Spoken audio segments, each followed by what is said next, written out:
মজা পাই হ্যাঁ একদম অত দামটার কাছে ভালো তো ভালো আছে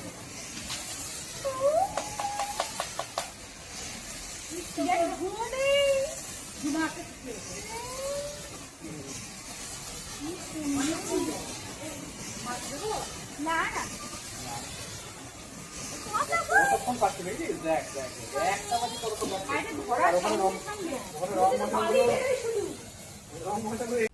বন্ধুরা, যে বাজিটা দেখতে পাচ্ছেন এটা একটি হাতে তৈরি সাদা রং মশাল। এই বাজিটা কি করে তৈরি করা হয় সেটা আপনারা একবার দেখে নিন। বন্ধুরা, আমার বাজির চ্যানেল থেকে সকলকে নমস্কার এবং সকলকে অগ্রিম দীপাবলির শুভেচ্ছা। বন্ধুরা, আজ আমি আপনাদেরকে দেখাবো কি করে খুব সহজেই ঘরে সাদা রং মশাল তৈরি করবেন এবং আরও দু রকমের রং মশাল, যেটা লাল এবং সবুজ, এই দুটো কালারের রং মশালের ফর্মুলা কি কি ইউজ করা হয় এবং কতটা পরিমাণ দেওয়া হয় সেগুলোও আপনাদেরকে আজকে দেখাবো। এখন আপনারা ভিডিওটা দেখে নিন। বন্ধুরা, এখন আমি আপনাদের দেখাচ্ছি কি কি ম্যাটেরিয়াল কি পরিমাণে লাগবে। এটা আছে ব্যারাইটা 500 গ্রাম, এটা সালফার, এটা আছে 50 গ্রাম, এটা অ্যালুমিনিয়াম চুর, এটা আছে 125 গ্রাম, এটা অ্যালুমিনিয়াম ডাস্ট, এটা আছে 130 গ্রাম, এটা ধোকা পাউডার, এটা আছে 25 গ্রাম। এ কটা ম্যাটেরিয়ালই হোয়াইট রং মশাল তৈরি করতে লাগে। বন্ধুরা, আমার জানা আরও দুটো কালারের রং মশাল হয়। একটা হচ্ছে গ্রিন রং মশাল, এটা তৈরি করতে লাগে ব্যারাইটা লাগে 400 গ্রাম, পিভিসি এটা লাগে 100 গ্রাম, এমজিএল এটাও লাগে 100 গ্রাম, আর গন্ধক লাগে 50 গ্রাম। আর একটা রং হচ্ছে রেড রং মশাল, এসটিএন লাগে 300 গ্রাম, পিভিসি লাগে 100 গ্রাম, এমজিএল লাগে 100 গ্রাম এবং গন্ধক বা সালফার লাগে 50 গ্রাম। এখন হোয়াইট রং মশাল তৈরি করার প্রসেসটা একবার কেয়ারফুলি দেখে নিন। ডাস্ট, ব্যারাইটা এবং সালফার মানে গন্ধকটা খুব ভালো করে চেলে নিতে হবে। চেলে নিয়ে মিক্স করতে হবে। মিক্সিংয়ের পরে সেকেন্ড টাইম আরও ভালো মিক্স করার জন্যে আর একবার চেলে নিতে হবে।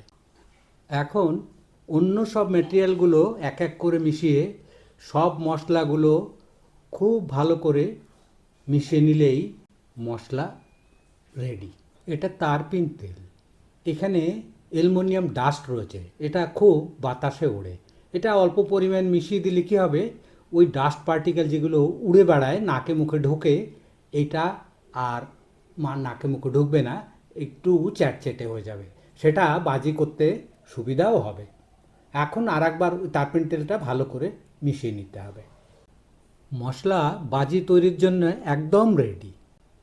এটা রং মশালের খোল, 18 ইঞ্চি লম্বা। বাড়িতে আনার পরে একটা দিকে সিল করে দিতে হবে পেপার আর সেলোটেপ দিয়ে। হাতে করে বালি নিয়ে খোলের মধ্যে ভর্তি করে দিতে হবে।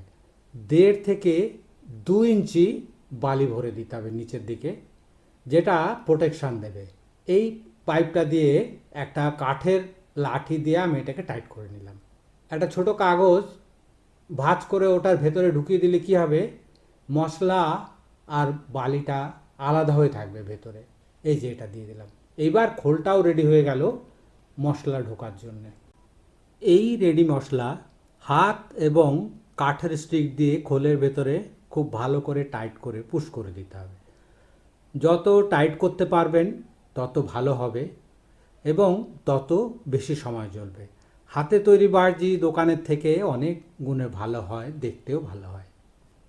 মশলা ভরা কমপ্লিট হয়ে গেলে খোলের মুখটাকে ভালো করে বেন্ড করে দিতে হবে যাতে মশলাগুলো পড়ে না যায়। কাঠি দিয়ে আর একটু চাপ দিয়ে আরও ভালো করে বন্ধ করতে হবে। এইভাবে বন্ধ করতে হবে। এটাই কিন্তু ফায়ারিং এন্ড, এটাই আগুন ধরাতে হবে এই এন্ডটাতে। এটাকে এইভাবে বন্ধ করে রেখে দিতে হবে। এই বাজিটা অনেক দিন থাকে, কিন্তু একবার যদি তৈরি হয়ে যায় আপনি অনেক দিন রাখতে পারেন। এরকম একটা বাজি তৈরি করার জন্যে খরচ হয় 10 টাকার মতো। বন্ধুরা, ভিডিওটি ভালো লাগলে লাইক, শেয়ার, কমেন্ট এবং অবশ্যই সাবস্ক্রাইব করতে ভুলবেন না। সম্পূর্ণ ভিডিওটি দেখার জন্যে অনেক অনেক ধন্যবাদ বন্ধুরা।